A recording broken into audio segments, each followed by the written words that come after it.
La sensación del momento, el paso del mono macho. Todo este fin de semana Donald Trump se la ha pasado ladrando y hablando sobre el tema del cierre de la frontera con México. Con los tweets, hablando con los reporteros, es un mensaje que ha repetido en estos últimos días. El tema ya ha llegado varias veces a la conferencia de prensa de Andrés Manuel, incluso en los actos, en las giras que tuvo el fin de semana. Y vamos a seguir hablando de esto y sobre todo cuáles son los datos duros. ¿Por qué Donald Trump no está o no pudiera cerrar la frontera como él lo dice? Los daños serían catastróficos para la economía también de los Estados Unidos, aunque diga lo contrario. Y bueno, de eso vamos a hablar el día de hoy. Vamos a iniciar de entrada con los mensajes de Trump, el tweet que inicia todo esto. México no está haciendo nada para detener el flujo ilegal de migrantes a nuestro país. Son mucha charla y poca acción. Lo mismo Honduras, Guatemala y El Salvador, que han recibido nuestro dinero por años y no han hecho absolutamente nada. Es lo que dice Donald Trump. Una de las respuestas más inmediatas y más directas fue del canciller mexicano Marcelo Ebrard a estos mensajes. Estamos trabajando con las autoridades de Estados Unidos para avanzar en la coexistencia de nuestras posturas distintas sobre migración. México, dijo, actuará con responsabilidad y dignidad en el tema migratorio y que no actúa con base en amenazas. Somos un gran vecino, dijo Marcelo Ebrard. Díganos si no el 1,5 millones de estadounidenses que eligieron a nuestro país como hogar, la más grande comunidad de ese origen fuera de Estados Unidos. Para ellos también somos el mejor vecino que pudieron tener. Buenos argumentos ahí sacó Marcelo Ebrard. Hoy llegó una vez más este tema a la conferencia mañanera. Se le ha criticado mucho a Andrés Manuel por parte del PRI y del PAN de que no ha dado una respuesta contundente, que no se ha parado firme, no le ha reclamado a Obrador y no ha hablado sobre estas amenazas. Hoy nuevamente pues respondió sobre este tema y para desencanto de la oposición no se subió al ring. Esto es lo que comentó. En todo lo que es el flujo migratorio por nuestro país, porque no es un asunto solo de México, como lo has expresado. Es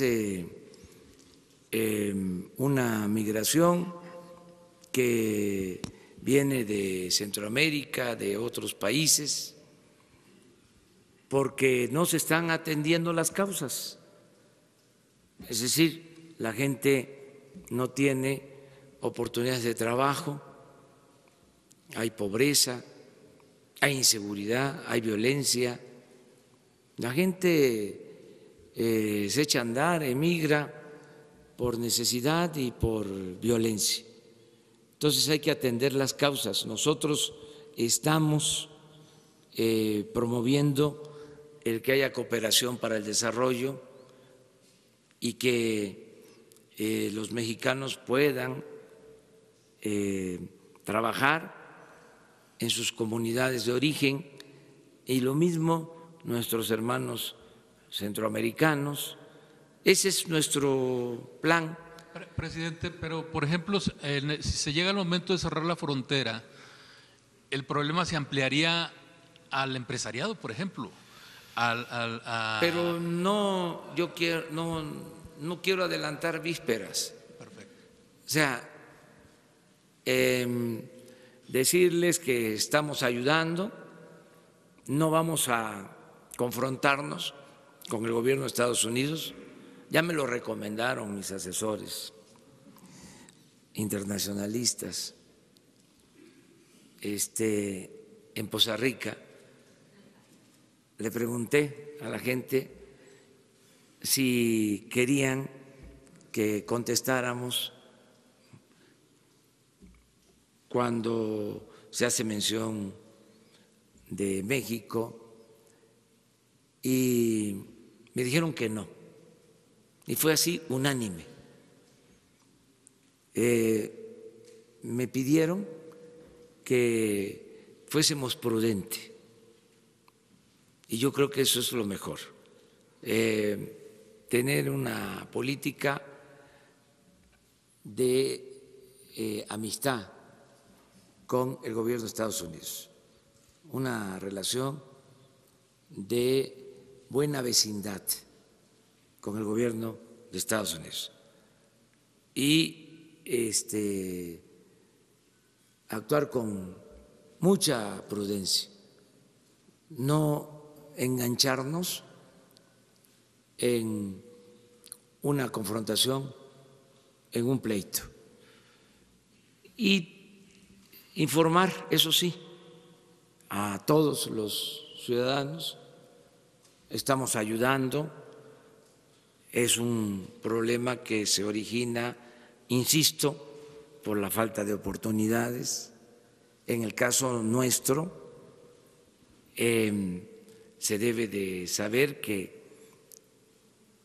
es un porcentaje menor el de mexicanos que cruzan la frontera, y yo espero que lleguemos pronto a que ya no haya mexicanos que estén buscando cruzar la frontera, porque cada vez van a haber más oportunidades en México de trabajo.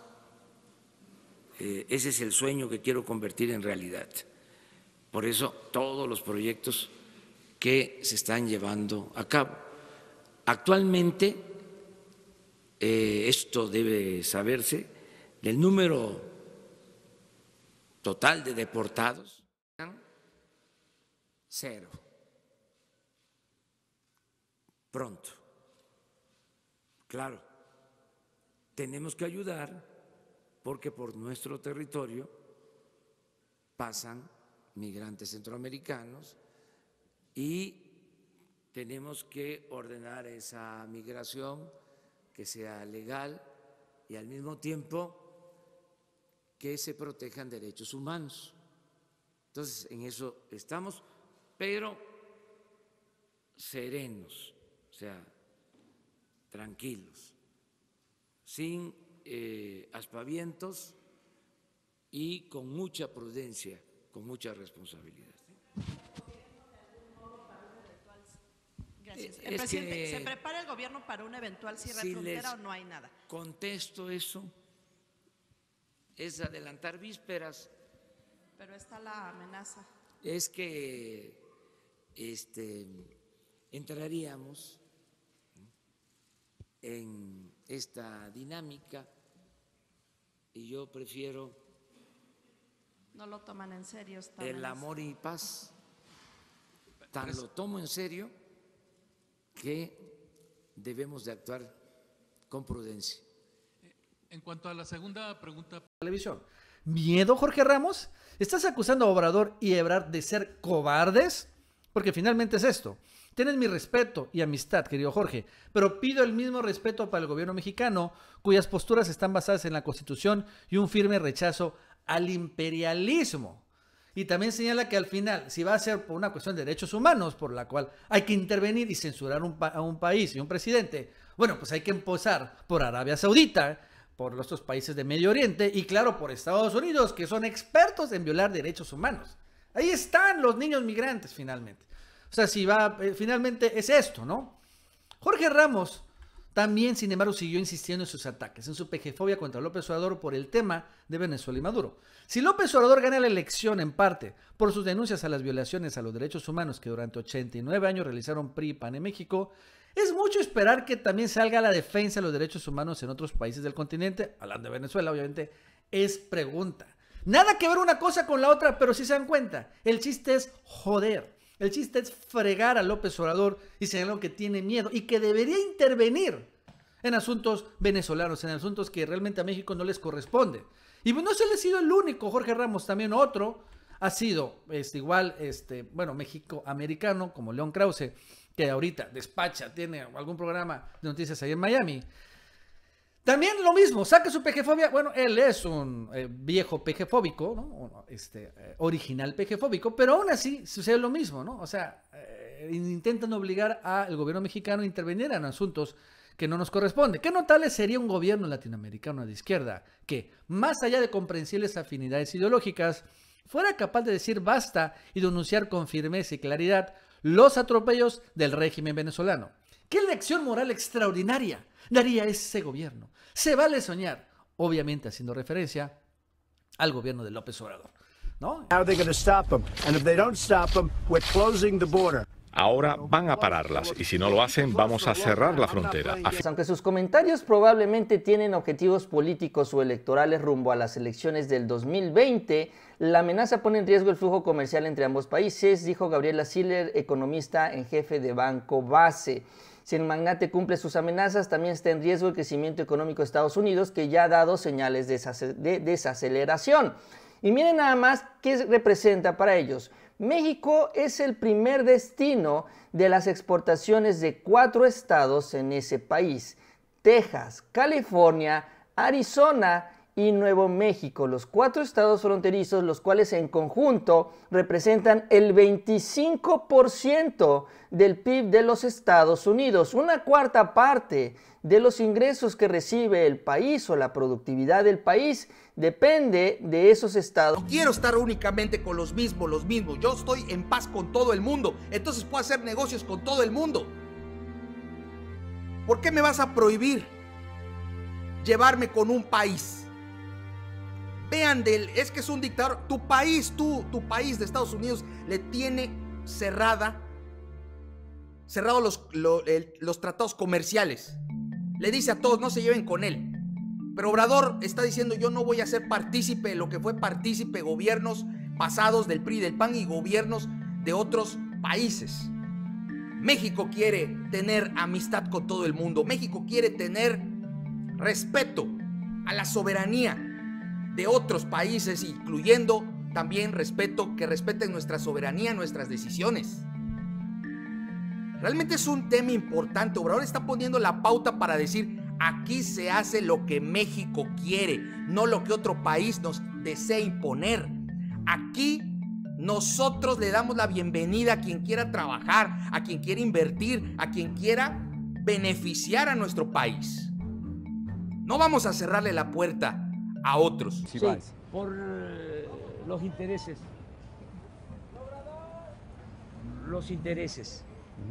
Los intereses creados. Yo lamento mucho, Jorge, que haya un grupo que se ha hecho inmensamente rico al amparo del poder público. Bueno, tenemos la corrupción. Primera vez en que me aplauden por no haber hecho nada. No puse nada al aire. Yo creo que esto no se va a repetir, pero díganle a Daniel Coronel que no trajeron nada y que hicieron bien su trabajo. Ahí estaba. Y lo cierto es que, bueno, Jorge Ramos ha hecho mucho show sobre Venezuela, ¿no? No solo eso. También Jorge Ramos, por ejemplo, ya entrevistó y ya va a salir al aire con dice bien, la primera dama de Venezuela, ¿no? En un momento en Al Punto Univisión tenemos la entrevista con la primera dama de Venezuela, Fabiana Rosales, la esposa de Juan Guaidó. O sea, está en este rollo Jorge Ramos, recordando que Jorge Ramos, si bien era un antitrumpista al arranque de la campaña de Donald Trump, fue reclutado, por así decirlo, y vamos a escuchar en esta entrevista que tuvo con Sean Hannity, que es el conductor titular de Fox News, o bueno, cuando menos el más trumpista de Fox News, cómo en esta última parte de la entrevista Jorge Ramos agradece a Trump, a Mike Pompeo y a varios republicanos de ultraderecha su apoyo en Venezuela. Vamos a escucharlo. First, and let me thank the U.S. Department, the State Department, and the American Embassy in Caracas. Thanks to them, I'm here today in Miami. I think you should just say I love Donald Trump and it'll all be over. It's all. Dice que agradecía a la Departamento de Estados, a la vicepresidencia, a la embajada, ¿no? Y porque si no, no estuviera ahí. Y dice Sean Hannity, bueno, yo creo que dijiste que amo a Donald Trump. Pero, pues esto no había pasado. O sea, aquí vemos que están haciendo, ya fue reclutado Jorge Ramos y empezó a decir esto contra Venezuela. El problema es que no solo se está yendo contra Venezuela. También Jorge Ramos tiene otro puerquito, por así decirlo, y es López Obrador, ¿no? Con el tema de la famosa caravana madre de 20,000 hondureños y que también hubieron estos tweets contra México, más que contra López Obrador, del parte de Donald Trump, que escribió hace unos días Jorge Ramos. O sea, el día de hoy es el ataque más fuerte que ha hecho Trump al gobierno de López Obrador. Trump dijo que México se rehúsa a ayudar en el tráfico de drogas y en migración de indocumentados, a lo que López Obrador dijo que respeta esa legítima visión. Aquí no hay petición de perdones, señalando pues, también el tema de tendencia la semana pasada, la exigencia de Obrador a España que pida perdón. Trump también amenazó con cerrar la frontera con México, ¿no? Esa no es una visión legítima ni que se pueda respetar. Le dice a Jorge Ramos que no debe respetar. ¿Se imaginan lo que pasaría? Cada día más de 1 millón de personas cruzan legalmente esa frontera. ¿Qué dice México? Y bueno, finalmente como que pendejeando a López Obrador, como lo vemos, ¿no? Una forma de provocar Jorge Ramos a López Obrador, que debe ser como Peña Nieto. Como Peña Nieto, que cuando menos él decía en videos y no lo voy a dejar. Pero, o sea, es una consecuencia de este reclutamiento de Washington a Jorge Ramos. Y además, ojo, hace como 1 mes y medio, Jorge Ramos escribió que Obrador es una especie de cobarde por tampoco responderle a Donald Trump, ¿no? Y esto cae mal, porque Obrador tiene una estrategia de, obviamente entiende cómo es Trump, entiende que lo mejor es ignorarlo, entiende que es demasiado bocón, y no se quiere subir y no se quiere enganchar, y Jorge Ramos quiere que se enganche, está provocando obviamente aquí a López Obrador. ¿Y qué es lo que hace? Difamando en Estados Unidos, diciendo que